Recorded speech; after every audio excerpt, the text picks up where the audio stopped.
are right now, we're right near the apex of Mount Carmel, the highest point. So we're talking about high places of worship. And if I ask a child, where is God? God is up there. God is up there, but actually God is everywhere, not just up there. He's all the way around us. From the top of Mount Carmel, we have the location of Upper Galilee. Now, Upper Galilee is physically higher than Lower Galilee. You see, there's like a low plain, then there's like a line of mountains. It then gets higher. That is Upper Galilee. And that is up towards the north, going into the district of Lebanon. If my finger is pointing right now to get more towards the northeast, I'm pointing towards the location of Mount Hermon, which is the area of the tallest mountain of the entire Middle East. That's where I would find Caesarea Philippi. Pan, the father of the gods, that has this panoramic view over the whole district. At the foot we have the springs of Dan. The going down is the Jordan River, that flows in the crack that is just beyond the mountain range that you can see. Much of the haze in the air right now is sand off of the great Arabian desert. Coming down from the area of Mount Carmel, we're coming across, and immediately due east is a mountain sticking up in the air like the tummy of a pregnant woman, who is linked to her child by the umbilical cord. In Hebrew, the word for the umbilical cord is the word tabor. So what have I got there? Mount Tabor, Mount Tabor. Because our forefathers have said it was so high it seemed to link heaven and earth as the mother is linked to her child. From there are quite a number of oak trees, similar to what we can see just below us right here, which are known as the Oaks of Tabor. You might recall that Abraham and Melchizedek met by the Oaks of Tabor. This is the Oak of Tabor. Never been as large as the great oaks in England, or in parts of California, the great redwoods, never been as big as anything like that. But these are the Oaks of Tabor, and trees are not, generally speaking, very large here. This is why Solomon talks about the haughty, like the great cedars of Lebanon, tall, very straight, upstanding, but I will bring you low to the hyssop, which is the smallest tree of the Middle East. From Mount Tabor. Mount Tabor is the lookout post of Deborah and Barak. In Judges chapter 4, Deborah tells Barak, come down and fight against Sisera in the valley. There's the valley of Jezreel, the valley of Armageddon. Coming from Mount Tabor towards us, we've got a little bit of a ridge that stands up a fraction. Later this afternoon, I want to go and stand on that point that will give us a 360-degree view over all of the town of Nazareth, which is to the left of it, over a wonderful view of Mount Tabor. We'll look towards Nain and Givat Hamoreh, which is the next mountain along. That's the one that is a little bit more pointed on the top. To the left side of which is Endor. Who comes from Endor? Witch. The witch of Endor, okay, who is going to raise Samuel and tells Saul what? What does he say to Saul? The kingdom will be torn from you. Why? Because you put your faith in a witch. You disturb me in my sleep. Who do you think you are? You will lose. And where does he lose the battle? On Mount, remember? Gilboa. Where is Mount Gilboa? The next mountain along. There is Mount Gilboa. Between the two of them is the city of Bet Sha'an. Just to the left-hand side of that valley. And the mountain you can see in the distance, that's not Israel. That's the royal Hashemite kingdom of Jordan. You are now looking clean across the nation of Israel. That's it. That's all I'm asking for. That's it. Nothing else.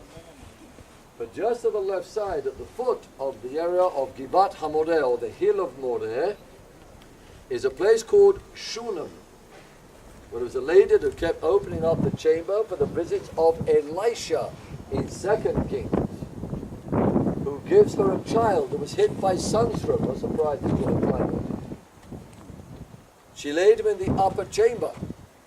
and told his servant, quickly get me over to Mount Carmel in 2 Kings 4, where Elisha raises him from the dead.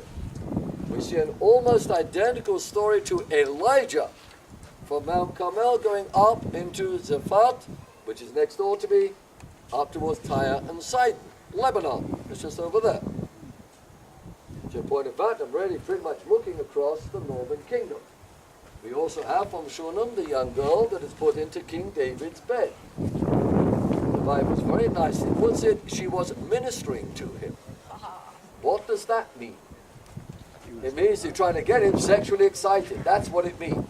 And Bathsheba comes into the room and leaves. Because if David has lost his virility, he can no longer be king. We then see the crowning of Solomon when David is still alive. So if we add up the number of kings, I have too many kings. We get overlaps. David and Solomon, end of David's life, beginning of Solomon as king, is an overlap kingship. And that's what that story basically is all about with David. Okay, but let's now move to the right from the area of the Gilead on the far side. We come down, I've got a tall mountain in the distance. Way over there, in the middle of that hill country. What is that hill country? Samaria. What are you looking at? The mountain of Samaria. Bought from Shemer for 2 talents of silver, 31st year of Asa, Omri began to reign. That becomes the seat of the government under Ahab of the northern kingdom. But let's come from that line back into our valley, moving to the left, you can see a few white buildings. From the right side of it, go into the base of the mountain, and I can see some white plastics in the field. It belongs to Kibbutz Jezreel. I have found the Jezreel palace, the scene of the death of Jezebel that you heard about this morning. Okay, with the death of Ahaziah, shot by Jehu, Jezebel is cast from the window and has the same fate as being lapped by the dogs as Ahab had at the palace in the middle of Samaria. Let's move around again to the right. We're coming along the line of the valley. Immediately below us is Tel Jokneam. Not very rich in archaeology. It only has 12 cities, one on top of the other. But let's follow along the green line of the trees. There suddenly sticks a little clump of trees sticking out. The clump of trees suddenly goes out a little bit into the field. That's where we shall visit after lunch, because that is the site of Megiddo. That is the city of Megiddo. And it's on a little mountain, which in Hebrew is called Har. That is Har Megiddo, Armageddon, Armageddon. We're immediately below me, coming back to where we began, Elijah and the contest. Seize the prophets of Baal, let not one of them escape. They took them down to the brook Kishon and killed them there. Where's my brook Kishon? Got a road below me, a little dust track a little off here to the left. Go across the road, there's a hill with a few white spots in it. And there's a creek that is coming through that field. You see that creek? That is the brook of Kishon. Not very big, is it? No, because Elijah's been here for 3.5 years of drought. Not surprised it's not very big. Along comes Deborah and tells Barak to fight against Sisera in the valley. Now, she is found in the book of Judges, Judges 4, Judges 5, which means we're talking about people in the Bronze Age. We will not be in the Iron Age until the period of Kings. Saul will go to Philistines and have tools and weapons sharpened. They understand iron. I don't understand iron. And Barak turned round to Deborah and said, look, how am I going to fight 900 chariots of iron? I've seen the Bronze Age. I haven't got this sort of military equipment. There's no way I'm going to do it. And what is Deborah's response? Oh, you're just like a little child.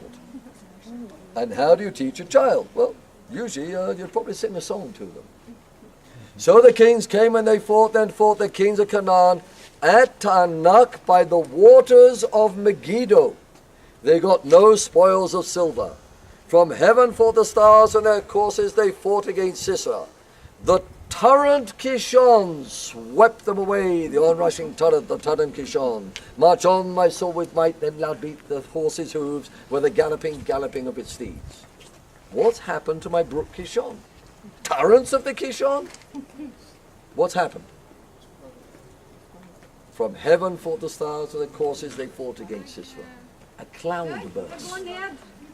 Torrents of water. It never rains here unless it pours. You can open up a pet shop with the cats and dogs that come out of the sky.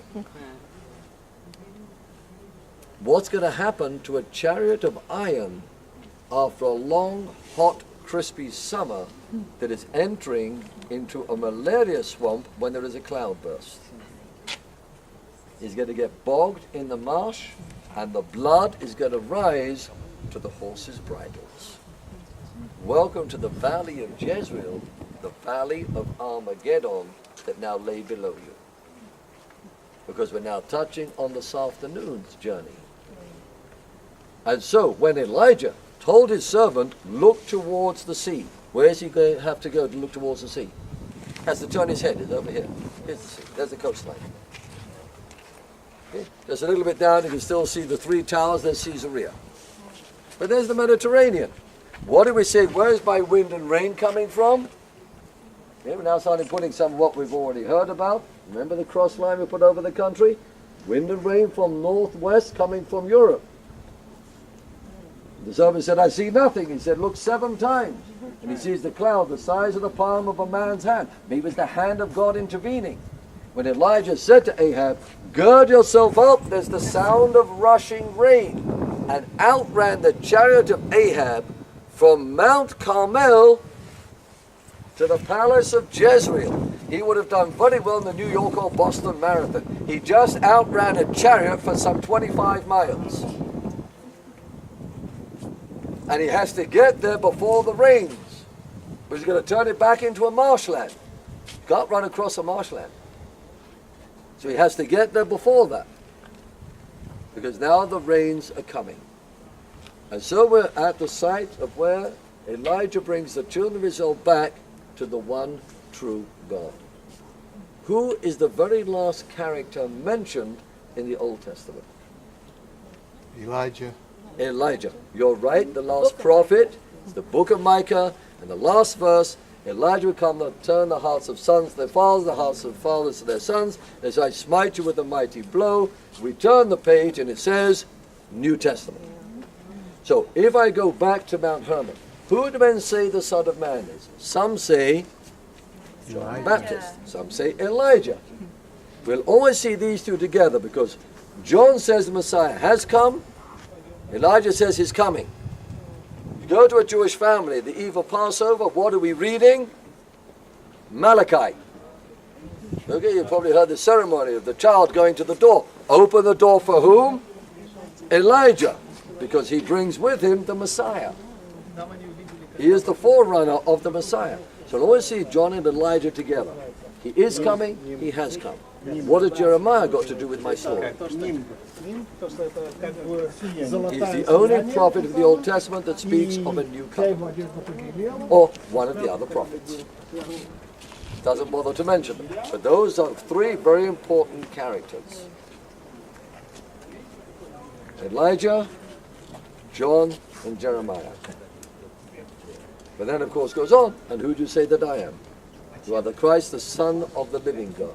Blessed are you, Simon Bar-Jonah, for flesh and blood has not revealed this to me. The sacrifices, the animals thrown into a bottomless pit. It was almost a bottomless pit, and with the water coming out, the beginning of the springs, to see whether it was clean or not. Was my sacrifice accepted or not? This has not revealed this to you. My Father in heaven, I tell you, you are Peter. What is Peter? What if I have a pebble around here? There's a Peter. A couple of Peters down here. But upon this rock, this Petra, I build my church, not upon Peter.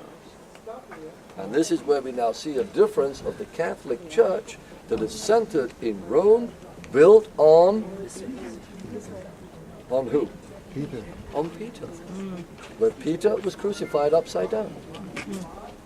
Because they cannot differentiate between Petros and Petra. One is a pebble and one is a great big mountain. But it's like this mountain, the tallest mountain in the entire Middle East. That's how big this principle is. That's how powerful. It makes the principle idea tangible. Something I can touch. Something I can understand. Something I can come to terms with. And our Bible very often does that to help us to understand. So right now, what are you overlooking? The Northern Kingdom. You are overlooking the entire Northern Kingdom. Standing in one spot. Not a very big place.